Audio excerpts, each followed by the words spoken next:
my channel. This is the second video of my How to Crochet for Absolute Beginners series. Today we are going to talk about how to understand yarn labels and how to choose the right yarn for your project. If you're new to my channel, please be sure to subscribe and hit the bell so you don't miss any new content. And if you missed any of the other lessons of this series, I will be listing them in order in the description box. In my last video, you learned all about the tools that you're going to need as a crocheter, so you know the exact supplies that you will need to buy when you go to your local craft store. But before you go on a shopping spree, you really need to understand one more thing, and that is how to read a yarn label so that you can know what yarn to buy for your projects. Here in the States, we have what's called a yarn sleeve or label that's on all yarn sold in the stores. This label tells you vital information about the yarn, including the bulk and the weight of the yarn, what size hook it recommends, what the yarn is made out of, how to care for the yarn, how many yards are in the yarn, and so much more. And when you're choosing a yarn for your project, this information is really important. Not paying attention to this information can be a really costly mistake because yarn can be expensive. So let's look at a label together and go over what it means. So this is the front of the yarn label, and this is the yarn brand.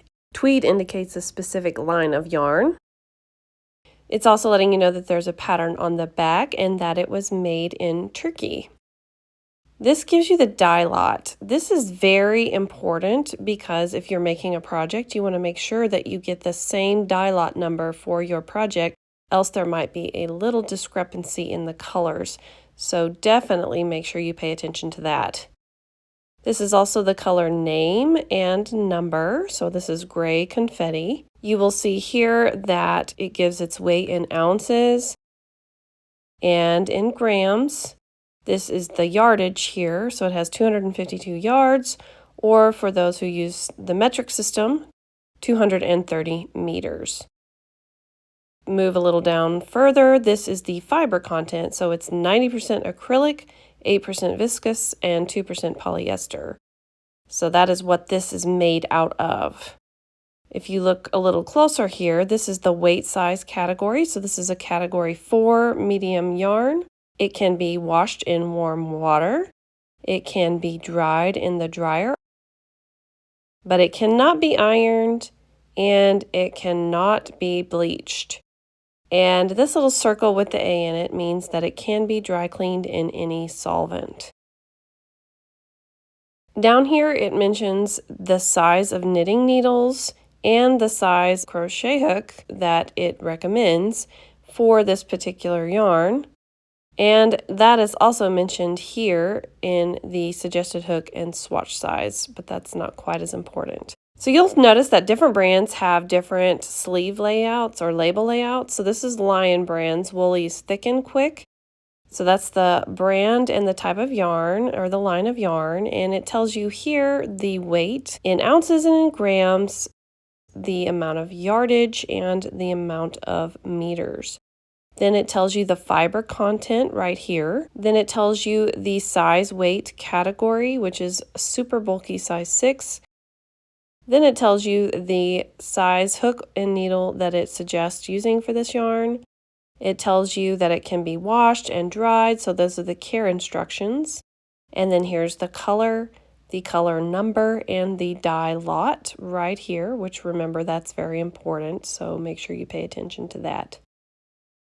So on this particular one, it also has the same information. So the type of yarn, the color of yarn, the yardage, the ounces, the weight, the dye lot, where you can buy more, where it was made, the care instructions, the size of yarn that it is, what the fiber is made out of, and what hook and needle size it recommends.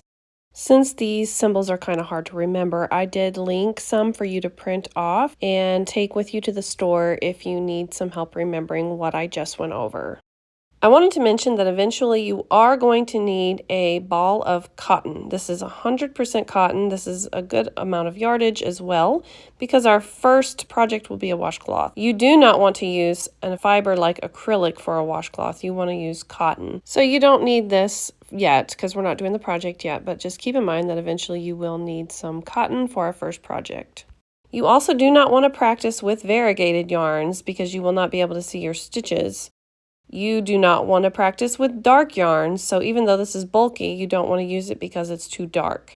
You don't want to practice with fuzzy yarns. You don't want to practice with textured yarns like you see here. And you definitely don't want to practice with novelty yarns. You will not be able to see your stitches in those. So I am going to be suggesting this yarn. This is called Yarn for Beginners. I will link it in the description box. It has a light color, it has a stuffing in the center, like a polyfill stuffing, and it is perfect. You would get 4 balls of yarn plus all of these yarn needles you see here and the stitch markers you see here, all for $12 on Amazon, and I think that's a great deal, so I'm going to link that below. You're also going to need an 8mm hook if you get this exact yarn because the yarn is bulky. And if you can't find this hook, you can also use a 6.5mm hook, but I do suggest the 8mm hook if you can find it. You don't, of course, have to use these exact supplies. You can just get a light colored bulky weight yarn that's a size 5 or 6 and a bigger hook size that's on the sleeve to practice before our next video. I hope that you enjoyed this lesson today. If you did, please give it a thumbs up, and if you haven't already, please subscribe to my YouTube channel. Thank you so much for watching.